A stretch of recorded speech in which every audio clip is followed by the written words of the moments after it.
नमस्कार दोस्तों, आज हम जानेंगे अखंड भारत के इतिहास के बारे में। आखिर अखंड भारत कितना बड़ा था, अखंड भारत से कितने देश बने, अखंड भारत में कितने राज्य थे। आपको ये बात जानकर हैरानी होगी कि अखंड भारत एकमात्र ऐसा विश्व का देश था जिसने 15 देशों को जन्म दिया और उन्हें वजूद दिया। तो चलिए हम जानते हैं उन देशों के बारे में जो अखंड भारत से अलग होकर बने और आज वह देश कौन से हैं। ईरान। जब भारत से आर्यन ईरान के बलूचिस्तान में पहुंचे तब आर्यन वहीं पर बस गए, उसी से इसका नाम ईराना पड़ा। उसके बाद अरबों ने यहाँ आक्रमण कर यहीं पर बसेरा कर लिया, तब इसका नाम ईरान पड़ा। कंबोडिया। कंबोडिया का पुराना नाम कंपूचिया था, जो कि भारतीय उपनिवेश में था। वहाँ के निवासियों का धर्म, उनकी संस्कृति एवं सभ्यता भारतीय परंपराएं वास्तुकला के अनुसार ही थी। कंबोडिया की प्राचीन भाषा संस्कृत ही थी। आज भी कंबोडिया की दीवारों पर संस्कृत के शब्द एवं उसकी लिपि मिल जाती है। कंबोडिया आज एक बौद्ध बहुसंख्यक देश है जो एक स्वतंत्र देश है। वियतनाम। वियतनाम का पुराना नाम चंपा था, जो कि संस्कृत भाषा से लिया गया है। वियतनाम में आज भी हिंदू देवी देवताओं की मूर्तियाँ और उनके मंदिर पाए जाते हैं। 1825 में चंपा हिंदू राज समाप्त हो गया, जिसकी वजह से ये एक अलग देश बनने को मजबूर हो गया। मलेशिया। यहाँ बौद्ध धर्म को भारतीयों ने स्थापित किया था। यह देश भारतीय संस्कृति के लिए मशहूर था। सन 1948 में अंग्रेजों से आज़ाद होकर यह भारत से अलग हो गया और ये एक स्वाधीन देश हो गया। मलेशिया में आज भी हिंदू धर्म से जुड़ी हुई प्राचीन मूर्तियाँ और कहानियाँ पाई जाती हैं और यहाँ की प्रमुख भाषा मलाया और यहाँ पर मुस्लिम और बौद्ध धर्म के लोग बहुसंख्यक हैं। हिंदुओं की आबादी यहाँ 10 लाख के करीब पाई जाती है। इंडोनेशिया। इंडोनेशिया भारत का एक संपन्न देश हुआ करता था, जहाँ पर हिंदू तथा बौद्ध धर्म के लोग रहा करते थे। इंडोनेशिया में आज भी प्राचीन काल के हिंदू मंदिर, देवी देवताओं की मूर्तियाँ मिलती हैं। इंडोनेशिया की बहुसंख्यक आबादी आज मुस्लिम है। वहाँ मुस्लिम सबसे ज़्यादा रहते हैं, फिर भी वहाँ के मुस्लिम हिंदू देवी देवताओं का अपना पूर्वज और हिंदू देवी देवताओं की कहानियों को अपनी संस्कृति से जोड़ते हैं। आज भी वहाँ के बच्चों का नाम हिंदू धर्म के अनुसार वेद, विद्या, कृष्णा, राम, लक्ष्मण आदि के ऊपर रखा जाता है और वहाँ के मुस्लिम हिंदू देवी देवताओं की पूजा अर्चना करते हैं। फिलीपींस। फिलीपींस को मुसलमानों ने आक्रमण कर यहाँ कई सालों तक राज किया।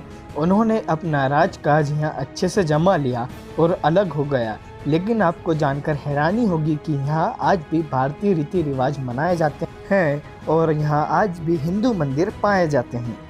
अफगानिस्तान।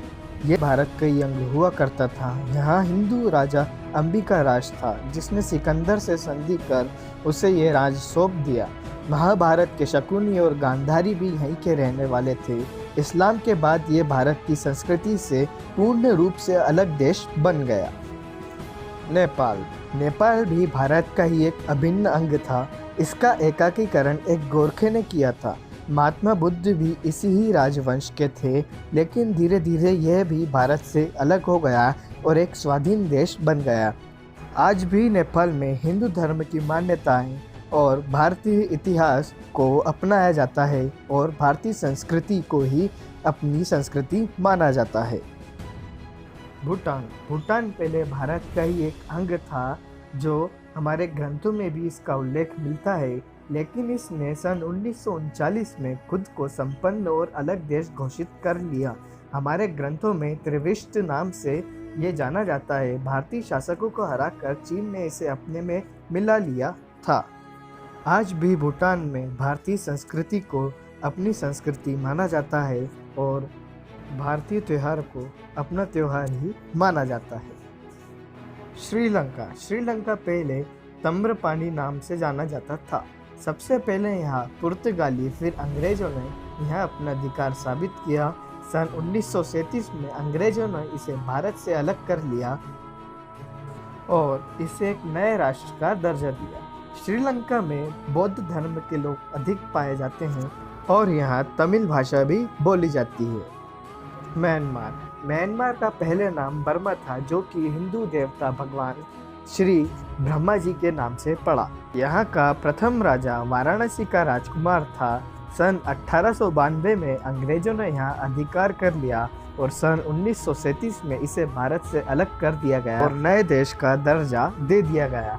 आज भी म्यांमार में भारतीय रीति रिवाज को माना जाता है और भारतीय संस्कृति को अपनाया जाता है। पाकिस्तान आज़ादी से पहले भारत का ही एक अभिन्न हिस्सा रहा करता था, किंतु आज़ादी के बाद यहाँ पर बहुत से हिंदू मंदिरों को तोड़ा गया और ये बात सभी लोग जानते हैं। हिंदुओं के लगातार विरोध करने की वजह से भारत से पाकिस्तान एक अलग देश बना दिया गया, जो कि बाद में एक इस्लामिक राष्ट्र घोषित कर दिया गया। बांग्लादेश भी भारत का एक अभिन्न हिस्सा हुआ करता था, जिसका कुछ भाग भारत में बंगाल कहा जाता है। बांग्लादेश भारत से 15 अगस्त को अलग हुआ था, जो कि पूर्वी पाकिस्तान कहा जाता था। बांग्लादेश को भारतीय सेना ने सन 1971 में पाकिस्तान से अलग कराया और नए देश की उपाधि दी। थाईलैंड का पुराना नाम श्याम देश था। भारत के हिंदू धर्म का थाईलैंड के राज परिवार पर सदियों से गहरा प्रभाव रहा है। माना जाता है कि थाईलैंड के राजा भगवान विष्णु का अवतार है। इसी भावना का सम्मान करते हुए थाईलैंड का राष्ट्रीय प्रतीक गरुड़ है। थाईलैंड में 94% आबादी बौद्ध धर्म की है। इसी कारण थाईलैंड को भारत से अलग होकर नया देश बन गया। तिब्बत का पुराना नाम त्रिविशिस था, जो कि हिमालय की गोद में बसा हुआ है। चीन ने भारतीय शासकों को हराकर तिब्बत को हथिया लिया और उसे अपने में विलीन कर लिया। आज़ादी के बाद तिब्बत के लोगों ने तिब्बत को भारत में विलय करने का प्रस्ताव रखा, जिसे भारत के तत्कालीन प्रधानमंत्री जवाहरलाल नेहरू ने नकार दिया और वो जाकर चीन में मिल गया। दोस्तों, आशा है कि आपको ये वीडियो बहुत ही पसंद आया होगा। प्लीज़ मेरे चैनल को सब्सक्राइब और लाइक करना ना भूलें।